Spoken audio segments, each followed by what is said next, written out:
ভালো আছেন আপনারা সবাই? মাগরিবের নামাজের সময় যেহেতু ঘনায় চলে আসছে, খুবই সংক্ষেপে আমি কিছু কথা আপনাদের কাছে বলতে চাই। প্রথম কথা হলো, এই বাংলাদেশে এখন দুইটা পক্ষ হয়ে গেছে। একটা পক্ষ যারা সংস্কার বাস্তবায়ন করতে চায়, আর একটা পক্ষ তারা সংস্কার বাস্তবায়ন করতে চায় না। একটা পক্ষ যারা বিচার বাস্তবায়ন করতে চায়, আর একটা পক্ষ তারা বিচার বাস্তবায়ন করতে চায় না। একটা পক্ষ যারা আধিপত্যবাদ মুক্ত দুর্নীতি মুক্ত বাংলাদেশ করতে চায়, আর একটা পক্ষ তারা আধিপত্যবাদ মুক্ত দুর্নীতি মুক্ত বাংলাদেশ গড়ার বদলে যে ফেসিবাদী বাংলাদেশ, ওই ফেসিবাদী বাংলাদেশেই তারা থাকতে চায়।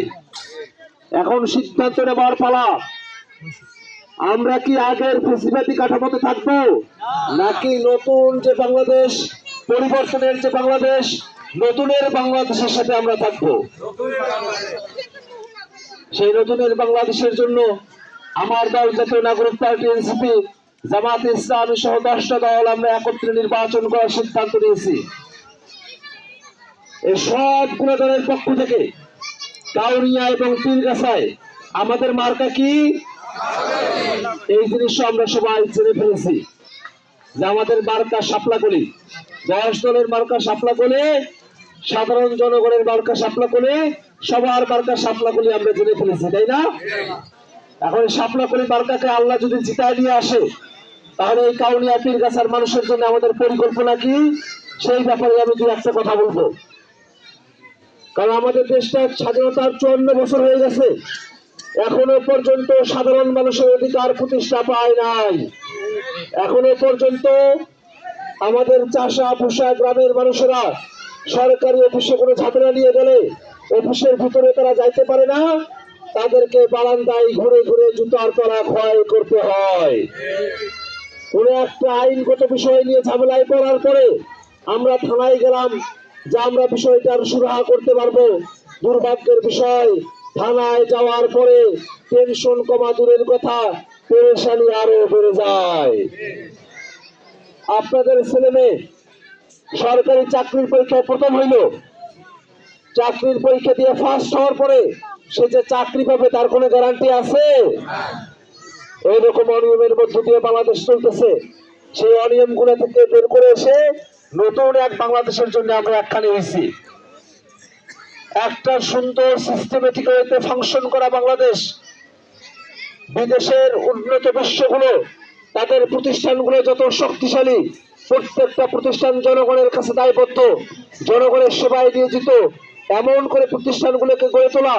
আমাদের পুলিশ বাহিনী কোনো দলের পুলিশ বাহিনী হবে না, পুলিশ বাহিনী হবে দেশের, পুলিশ বাহিনী হবে জনগণের। এমন করে প্রত্যেকটা প্রতিষ্ঠানকে গড়ে তোলা, সেরকম লক্ষ্য নিয়ে আমরা কাজ করে চলছি। কিন্তু এই যে দীর্ঘমেয়াদী পরিকল্পনা বাস্তবায়নের সময়, এই পুরা সময়কাল জুড়ে আমাদের কাউনিয়া পীরগাছার মানুষেরা তারা যে আইনগত বিপদগুলোতে পড়ে, সরকারি অফিসে গিয়ে ঝামেলায় পড়ে, চিকিৎসা করাইতে গিয়ে ঝামেলায় পড়ে, এই সময়গুলোতে তাদের পাশে থাকতে পারে এইরকম একটা ব্যবস্থা আমাদের করা দরকার আছে না? আমরা নিয়াত করছি ইনশাল্লাহ আমরা এরকম একটা ব্যবস্থা করব। কারণ সার্টিফিকেটে বাবার নাম ভুল আসছে, পরিবর্তন করা দরকার। সহজে পরিবর্তন করা যায় না। আমাদের মানুষেরা গ্রামের মানুষ হওয়ার কারণে চিকিৎসা করার জন্য তারা ঢাকায় গেল, কোথায় চিকিৎসা করাবে, কেমন করে টিকিট কাটবে, কোন মেডিকেলে দেখাবে, কোন ডাক্তারকে দেখাবে, কোনো কিছুই তারা বুঝে উঠতে পারে না। মাঝখান থেকে একজন দালাল চলে আসে, ভুলভাল কিছু টেস্ট করা গরিব মানুষের কাছে, তার টাকা পয়সা গুলাও শেষ, সে চিকিৎসাটাও আর পায় না। এই অবস্থা হয় না?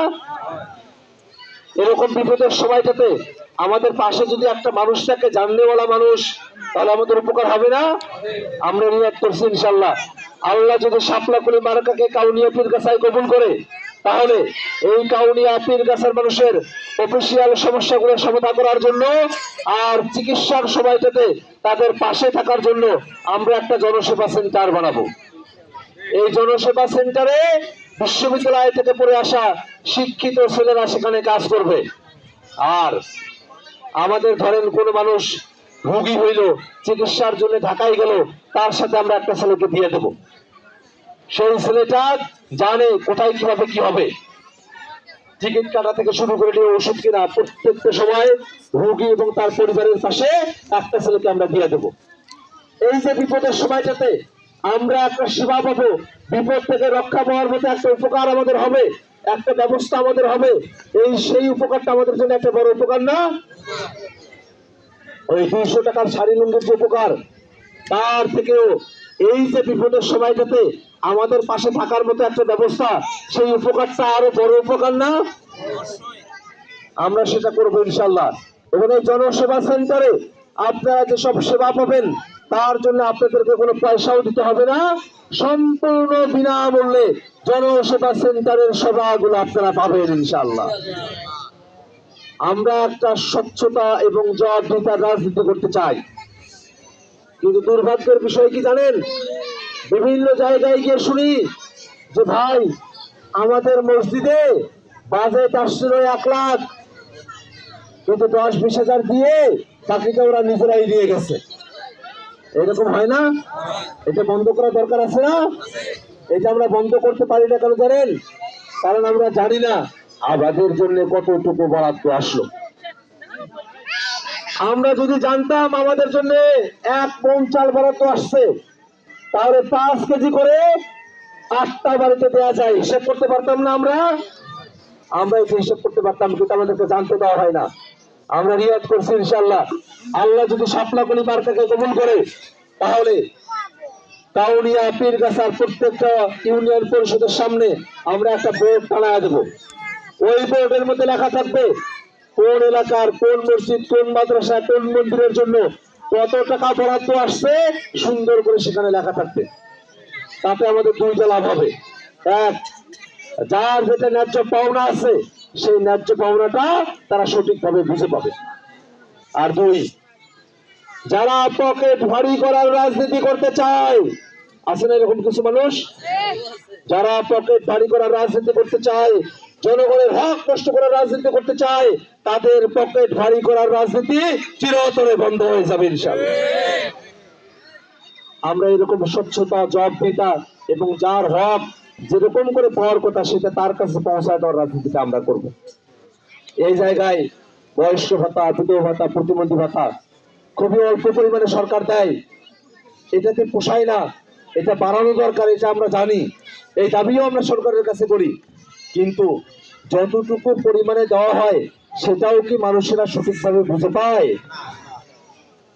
একজন মানুষের বয়স 70 বছর, তিনি যে একজন বয়স্ক মানুষ বোঝা যায় না? একজন নারী তার স্বামী মারা গেছে, তিনি যে বিধবা হয়ে গেছে, এটা বোঝা যায় না? একজন মানুষ তার হাত বা পা নাই, প্রতিবন্ধী মানুষ, বোঝা যায় না? বোঝা যাওয়ার পরেও ওইটা আবার বলে 5,000 করে টাকাও নেয়। বোঝা দেওয়ার পরেও যার যেটা হক তার কাছে পৌঁছায় দেওয়া হয় না।